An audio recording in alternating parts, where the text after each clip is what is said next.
میں سمجھتا ہوں کہ اگلا الیکشن یہ فیصلہ کرے گا کہ کیا پاکستان نے ترقی اور خوشحالی کی طرف جانا ہے۔ انشاءاللہ اللہ تعالیٰ نے چاہا تو یہی فیصلہ ہوگا، مگر جو قوتیں،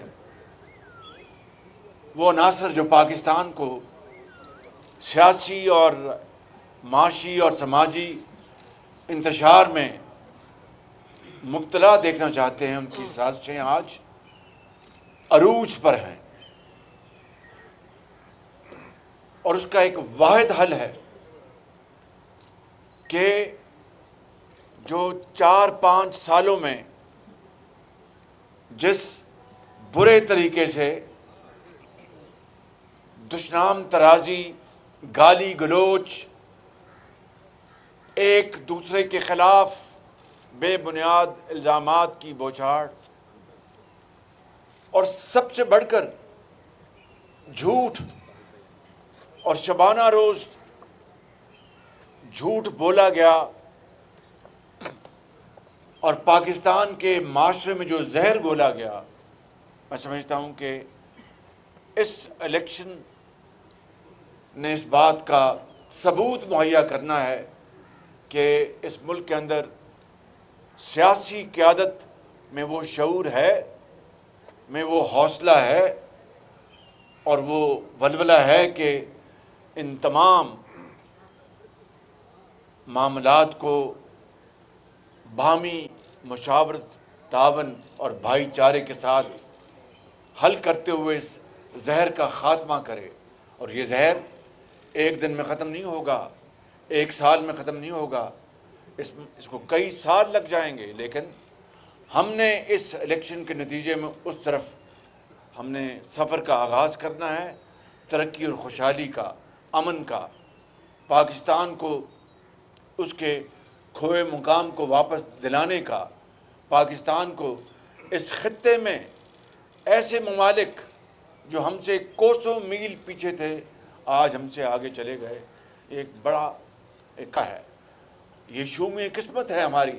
لیکن جب قوموں میں اس طرح کے چیلنجز آئیں، اس طرح کے کٹھن مسائل آئیں، چیلنجز آئیں، تو پھر قوم وہی زندہ رہتی ہے جو ایک ہونے کا فیصلہ کرتی ہے، یکجاں دو غالب ہونے کا فیصلہ کرتی ہے، اور یہ دل کی اتھاہ گہرائیوں سے فیصلہ کرتی ہے کہ ہم اپنے اختلافات کو ختم کر کے اس سے بالاتر ہو کر اپنی ذات سے، پسند ناپسند سے، اور ہم اس ملک کے کروڑوں عوام کی خوشنودی، ترقی اور خوشحالی کے لیے ہر چیز وقف کر دیں گے۔ میں سمجھتا ہوں کہ یہی وہ واحد راستہ ہے جو پاکستان کو، اور یہاں پر جس جگہ میں کھڑا ہوں اس شہر میں لاکھوں لوگ ہجرت کر کے آئے، اور راستے میں ان کے پیارے شہید ہوئے، ماں اور بہنوں کے آنچل پھٹے، بڑی قیمت ادا کرنی پڑی۔ حضرت قائد نے جو خواب دیکھا تھا، لاکھوں لوگوں نے جام شہادت نوش کیا، تب پاکستان مارز وجود میں آیا۔ آج 76 سال بعد بھی اس شہر قائد میں ہم کھڑے ہیں۔ صنعت کاری، کامرس، ٹریڈ، بینکنگ کا یہ مرکز ہے، شپنگ کا یہ مرکز ہے، کھربوں روپے جنریٹ کرتا ہے اور اربوں کھربوں ٹیکس دیتا ہے، لیکن آج بھی یہاں پر ٹینکر مافیا ہے، آج بھی یہاں پر سڑکیں ٹوٹی پھوٹی ہیں، پبلک ٹرانسپورٹ وہ چھکڑا بسیں ہیں جو کہ میرا خیال ہے کہ دور افتادہ علاقوں میں بھی شاید ایسی اس سے بہتر بسیں چلتی ہوں گی۔ میں کسی کے اوپر یہاں پر الزام تراشی کرنے نہیں آیا، کہنا یہ چاہتا ہوں کہ اس شہر کو اس کا حق ملنا چاہیے، اور اس کے لیے ہم سب مل کر، جتنے بھی اسٹیک ہولڈرز ہیں، مل کر کام کریں گے تو انشاءاللہ نہ صرف شہر قائد بلکہ اندرون سندھ، بلکہ باقی صوبے اور آزاد کشمیر، گلگت بلتستان، یہ مل کر پاکستان کو عظیم بنائیں گے، یہ 22 کروڑ عوام۔ تو آج حاضری کا مقصد یہی تھا کہ آئیں مل کر ہم یہ فیصلہ کریں کہ ہم پاکستان کو عظیم بنائیں گے، اس شہر کو عظیم بنائیں گے، اور MQM यकीनन इस मामले में हमारे पार्टनर्स हैं, बहुत संजीदा पार्टनर्स हैं।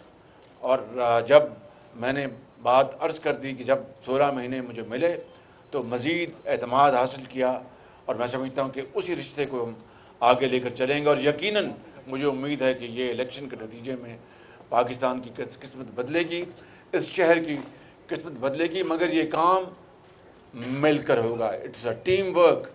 No one person can handle these challenges alone. It has to be teamwork. It has to be through untiring efforts. आप सबका बहुत बहुत शुक्रिया, आपकी बहुत मेहरबानी।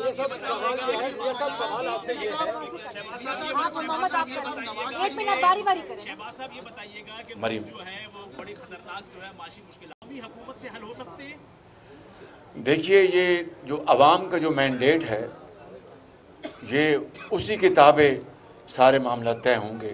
अवाम जिस तरह का मैंडेट देंगे उसी तरीके से निज़ाम हुकूमत को चलाया जाएगा। अच्छा शहबाज साहब, ये बताते हैं आपने सवाल आप ये था कि 2018 में एक शख्स आया था जिसके लिए नून लीग का मौक़िफ़ ये था कि वो लाडला है, और आज फिर वही तासुर जो है वो मियाँ साहब के बारे में कहा जा रहा है। नून लीग का मौक़िफ़ क्या है? मुझे बताइए कि लाडला वो होता है जिसको उसके सामने उसकी बेटी को गिरफ्तार किया जाए। लाडला वो होता है जिसको जो 3 दफ़ा वज़ीर आज़म बना उसको हथकड़ियाँ लगाकर उसको अपना पूरी दुनिया के सामने रुसवा किया जाए। लाडला वो होता है कि जिसने तनख्वाह ना ली हो और ब्लैक डिक्शनरी के ज़रिए ब्लैक डे के तौर पर वो दिन मनाया जाएगा जब नवाज शरीफ को सज़ा दी गई।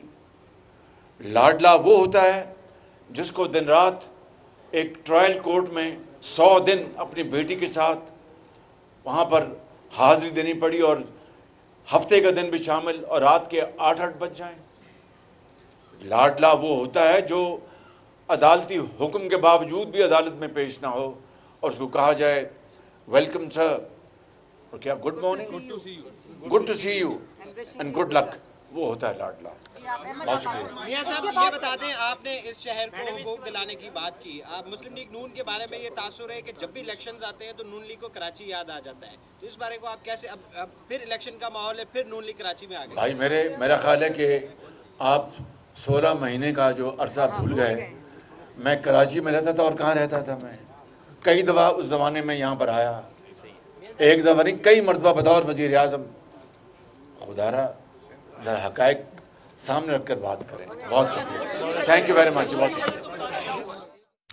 कराची में मुस्लिम लीग नून और MQM के रहनुमाओं की मीडिया से गुफ्तगू जारी थी। मुस्लिम लीग नून और MQM के ताल्लुकात में उतार चढ़ाव आता रहता है, ये कहना था शहबाज शरीफ का। मखलूत हुकूमत में MQM के साथ एतमाद का रिश्ता मजबूत हुआ। इलेक्शन में फैसला होगा कि पाकिस्तान ने तरक्की की तरफ जाना है। गुज़िश्ता दौर में झूठ गालम गलोची सियासत की गई। मजीद कहा कि पाकिस्तान के खोए हुए मकाम को वापस लाएंगे। कराची में टैंकर माफिया का राज है, कराची में सड़कें टूट फूट का शिकार है। यहाँ किसी पर इल्ज़ाम तराशी करने नहीं आया, कराची को उसका हक मिलना चाहिए। इलेक्शन के बाद पाकिस्तान और कराची की किस्मत बदलेगी। और इस मौके पर खालिद मकबूल सिद्दीकी की जानिब से भी जब मीडिया से गुफ्तगू की गई, उनकी जानिब से कहा गया कि एक ऐसी जमहूरियत चाहते हैं कि जिसके समरात अवाम तक पहुँचे। और ये भी कहा गया कि जितनी हम आहंगी मुस्लिम लीग नून में और राबता कमेटी में है, अल्लाह उसे बरकरार रखे। और ऐसे में शहबाज शरीफ की जानिब से कुछ हवाला भी दिया गया, माजी में शराकत दारी और बाहमी ताउन का दोनों जमातों में हवाला दिया गया, अदम एतमाद की तहरीक का, और साथ साथ रेस्क्यू और रिलीफ ऑपरेशन का जो कि सैलाब ज़दगान के लिए किया गया।